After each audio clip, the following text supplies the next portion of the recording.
आपके साथ में जब आप ब्रज में प्रकट हो तो आपके साथ में लीला करना चाहते हैं, आपको उस लीला रस का पान करना चाहते हैं। वही ग्वाल बाल आज ब्रज में प्रकट होकर के कन्हैया के साथ में लीला कर रहे हैं, लीला रस का आनंद ले रहे हैं। ऐसे में श्याम सुंदर श्री कृष्ण ग्वाल बालों को कलेवा करा रहे होते हैं। उसी मार्ग से होते हुए ब्रह्मा जी और नारद जी जा रहे थे। तो नारद जी जब देखते हैं कि साक्षात परिपूर्णतम ब्रह्मा इन ग्वाल बालों के बीच में प्रेममयी लीला कर रहे हैं, तो ऐसे वे उनके चरणों में प्रणाम करते हैं दूर से ही। ब्रह्मा जी जब नारद जी से देखते हैं तो कहते क्या है कि बोलिया को बोलिया ब्रह्मा बोले भाई, अरे गाय चरावे मोहन गईले संग में ग्वाल बाल जाए, संग में ग्वाल बाल जाए। बोलिया को बोलिया ब्रह्मा बोले भाई। ऐसे श्याम सुंदर श्री कृष्ण जो बैठ करके बड़े प्रेम से उनको कलेवा करा रहे होते हैं।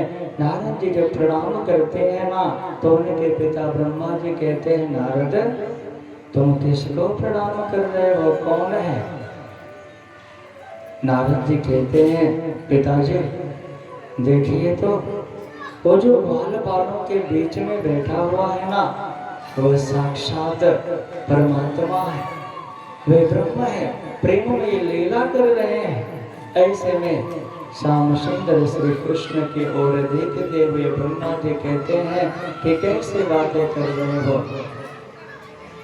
अरे वह तो वही रहे, वो तो अहिरों का छोरा है और उनके जूठन को खा रहा है, अपने जूठन को उनको खिला रहा है। भला ब्रह्म भी किसी का जूठन खाता है क्या? अनेकों प्रकार के व्यंग वचन बोलते हैं और नारद जी से कहते हैं कि यदि ये ब्रह्म है तो इसकी परीक्षा में लूंगा। विचार करिए, चराचर जगत को बनाने वाले ब्रह्मा जी आज अपने बनाए हुए सृष्टि में जघन्य कार्य कर रहे हैं। कौन सा? ब्रह्म की परीक्षा लेना चाहते हैं कि यह ब्रह्म है कि नहीं है। ऐसे में नारद जी महाराज तो चले जाते हैं। ब्रह्मा जी करते क्या है कि ग्वाल बालों का तो नहीं, पहले बछड़ों का हरण करते हैं, उठा करके ले जा करके उनको कंदरा में बंद कर देते हैं और कंदरा में ले जाकर के जब बंद कर देते हैं तो बछड़ों को न देख करके जो उनकी मैया है, गौवे है ना, वो जोर जोर से डकार लगाते, आवाज लगाते हैं, पुकारते हैं।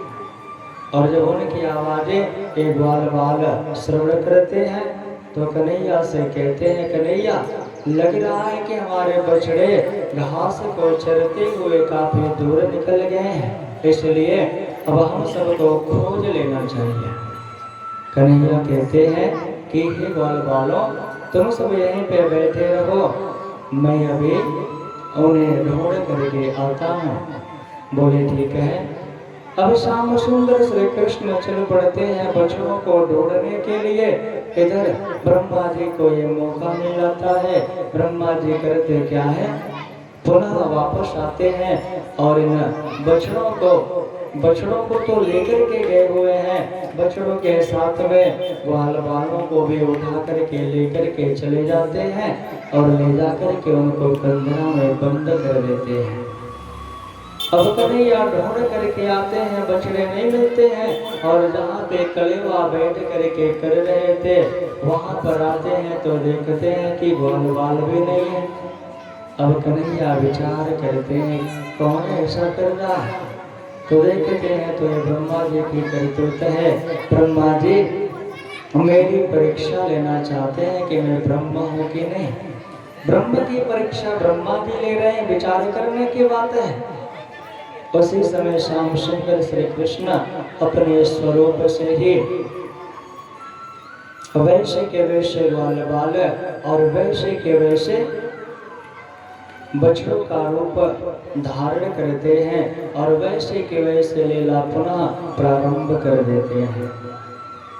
इस प्रकार श्याम सुंदर श्री कृष्ण संध्या का समय होने को आता है और संध्या का समय जब होने को आता है तो कन्हैया पुनः वन से लौट करके जब घर की ओर आते हैं ना, तो वैसे के वैसे ग्वाल बाल श्री कृष्ण ही हैं, वैसे के वैसे बछड़े श्री कृष्ण ही हैं, परंतु कोई ये जान नहीं पाता है। हाँ, प्रेम जो श्री कृष्ण के प्रति प्रेम था गौओं का, वही प्रेम अब बछड़ों के साथ में हो जाता है।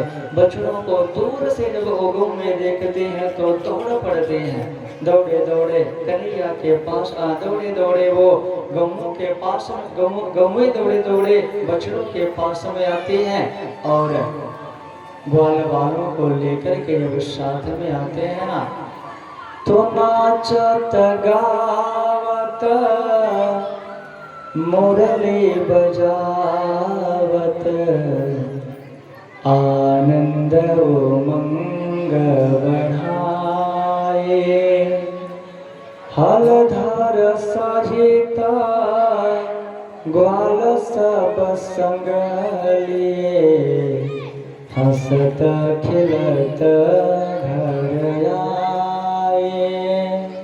नाचते हुए गाते हुए वंशी को बजाते हुए अब बड़ी भैया बलदाव के साथ में पुनः घर को आते हैं। तो जैसे श्री कृष्ण से प्रेम करती हैं वे ब्रज के वासी, ब्रज की गोपियां, ब्रज की माताएं वो बहू वैसे वैसे अपने अपने लाला को देखती हैं, ग्वाल बालों को देखती हैं, तो वही प्रेम जो कृष्ण के प्रति होता है वही प्रेम उन ग्वाल बालों के प्रति हो जाता है। उनको अपने पास में बुलाती हैं, दौड़ी दौड़ी आती हैं, अपने गोद में उठा लेती हैं, लाड प्यार करती हैं। क्यों? क्योंकि साक्षात ब्रह्म आनंद जिसके गोद में आ जाए उसको कौन से कमी हो सकती है। ऐसे में 1 वर्ष के करीब ये लीला चलती रहती है। इधर ब्रह्मा जी जो ग्वाल बालों और बछड़ों का हरण करके गए हुए थे, इनको चेत होता है कि जरा देख लिया जाए कि वो बछड़े ग्वाल बाल और वो ब्रह्म है तो लीला कैसे कर रहा है। ऐसे में पुनः लौट करके जब आते हैं तो सबसे पहले वो कंधरा की ओर जाते हैं।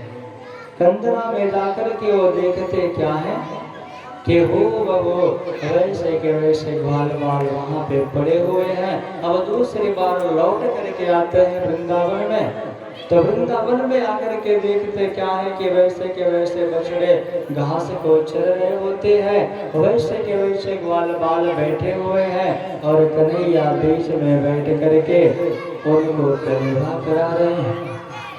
अब पहाड़ जैसे ब्रह्मा की खोपड़ी, जिसने चराचर जगत के खोपड़ी का निर्माण किया, ऐसे ब्रह्मा जी के खोपड़ी काम करना बंद कर देती है। विचार करिए, उस ब्रह्म के विषय में हम जानना चाहते हैं, उस ब्रह्म के विषय में ब्रह्म का रसपान करना चाहते हैं, परंतु पहाड़ जैसे ब्रह्मा जी की खोपड़ी वहां तक नहीं पहुंच सके, तो ब्रह्मा जी के द्वारा बनाई गई आपकी खोपड़ी कहां तक पहुंचेगी।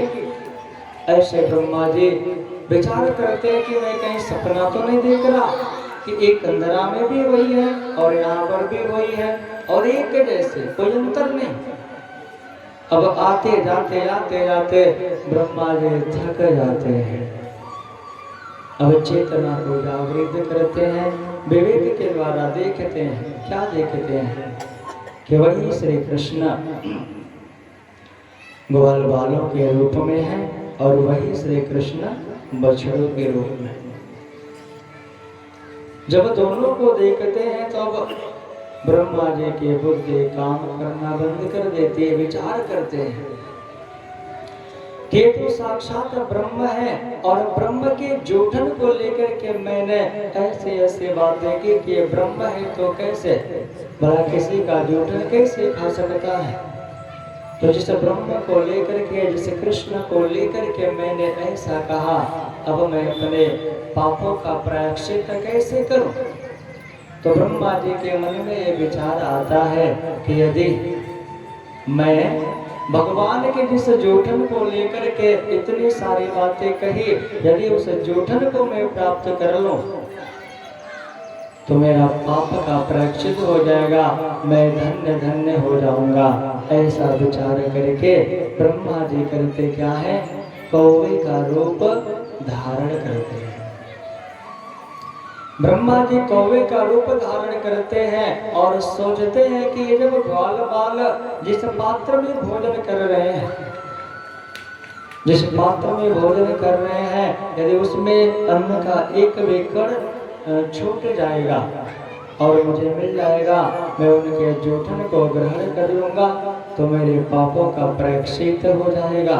ऐसे में श्याम सुंदर श्री कृष्ण ब्रह्मा जी के इस करतूत को देखते हैं कि वो ब्रह्मा जी बैठे हुए हैं कहाँ पे, तो कदम के डाल के ऊपर ब्रह्मा जी विचार करते हैं कि कन्हैया अपना जूठन छोड़े, उनके जूठन का मैं पान करो और अपने पापों का प्रायश्चित करो। ऐसे में भगवान ग्वाल बालों को संकेत करते हैं कि हे ग्वाल बालों, आज कोई भी अपने अपने पात्र में अन्न का एक भी कण छोड़ेगा नहीं।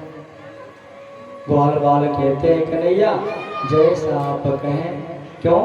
क्योंकि हम तो हाथ हुकुम के, हक के हाथ हुकुम, इत हमारा क्या करें, जो जानो तो करो खसम। हम और आप किसके अधीन है? परमात्मा के।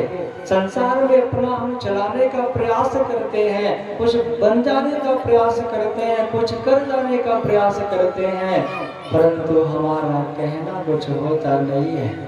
हम तो करते वही है जो हम चाहते हैं, पर होता वही है जो वो चाहता है। अगर हम करें जो वो चाहता है तो होगा वही जो हम चाहते हैं। अगर ऐसा होगा तब हो सकता है, परंतु हम सब परमात्मा के अधीन हैं, उनके लीलाओं के अधीन हैं। ऐसे में श्याम सुंदर श्री कृष्ण जब कहते हैं तो ग्वाल बाल पूरा का पूरा पात्र को साफ कर देते हैं, अन्न का एक भी कण नहीं। अब ब्रह्मा जी अपने बुद्धि के अनुसार जो युक्ति लगाए हुए थे, अब उनका जूठन प्राप्त नहीं कर पाते हैं।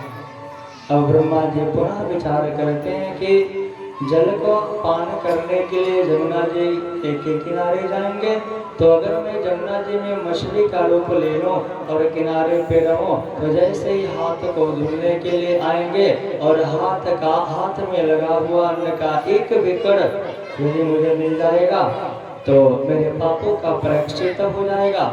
ऐसे में भगवान ग्वाल बालों से कहते हैं, कन्हैया ग्वाल बालों से कहते हैं कि हे ग्वाल बालों, आज कोई भी जमुना जी में अपने हाथ को नहीं धोएगा। अब सब लोग अपने हाथ को बालों से पोंछ लो। ग्वाल बाल कहते हैं कि ठीक है कन्हैया, और वही करते हैं। अनेकों युक्तियां ये ब्रह्मा जी लगाते हैं, परंतु कन्हैया के जूठन को प्राप्त नहीं कर पाते हैं। विचार तो करो, पहाड़ जैसे ब्रह्मा जी नाक तक रगड़ देते हैं, परंतु भगवान के जूठन को प्राप्त नहीं कर पाते हैं। ऐसे जूठन को हम और आप कन्हैया को भोग लगा करके प्रत्येक दिन ग्रहण करते हैं। इसलिए संतों ने कहा कि कोटि जतन ब्रह्मा करि थाके, सो जूठन नहीं पाए, असो जूठन धने सहज कृपा से, पंचम निस दिन पाए। अनेकों प्रयास करते हैं ब्रह्मा जी, परंतु भगवान के जूठन को प्राप्त नहीं कर पाते हैं, अपने रूप में प्रकट हो जाते हैं। बाल बालों को पुनः वहाँ पे ला करके रख देते हैं, कन्हैया के चरणों में नाक तक रगड़ देते हैं, परंतु भगवान उनको क्षमा नहीं करते हैं। कारण क्या है? कारण ये है कि भगवान के भक्तों से भक्तों को भगवान से ब्रह्मा जी ने दूर किया।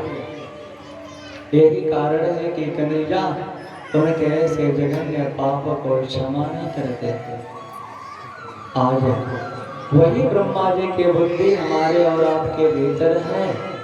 अगर कोई भजन करता है, भजन करना चाहता है, परिवार में ही सही, बाहर ही सही, परंतु उसे रोकने का प्रयास करते हैं। हम कहते हैं कि बहुत भजनानंदी बने फिर रहे हो, मंत्र लेकर के पूजा करोगे, हम सब मांस मदिरा का सेवन करने वाले हैं, तो ये नहीं चल पाएगा। तो आप ये जान लीजिए कि ये मांस मदिरा का सेवन आप किस लिए करते हो? शरीर को पालने के लिए। परंतु जिसके लिए आप कर रहे हो ना, अंत तो गत्वा इस शरीर को छोड़ करके आपको संसार सागर से जाना पड़ेगा। जिसके लिए आप कर रहे हो, इसे छोड़ करके आप चले जाओगे, तो आप क्यों कर रहे हो? आपके लिए जो भोजन बना हुआ है, उस भोजन का सेवन करिए। यदि आपके घर पे कोई मंत्र लेना चाहते हैं, मंत्र लेकर के पूजा पाठ करना चाहते हैं, तो आप लोगों से विनम्र निवेदन है कि कभी भी रोकने का प्रयास मत करिएगा। क्योंकि जो भगवान का भजन करना चाह रहे हैं, उसमें रोड़ा बन करके उनके दोष को आप क्यों ले रहे हो अपने सर पे?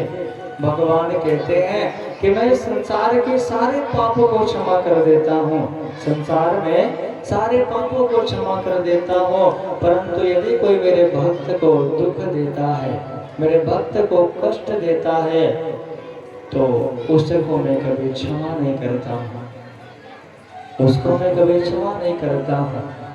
इसलिए भगवान के भक्तों को सदा सम्मान करिए, भगवान के भक्तों से आदर पूर्वक बातें करिए, और आपके घर में कोई भजन करना चाहे तो कभी भी उसको रोकने का प्रयास मत करिए।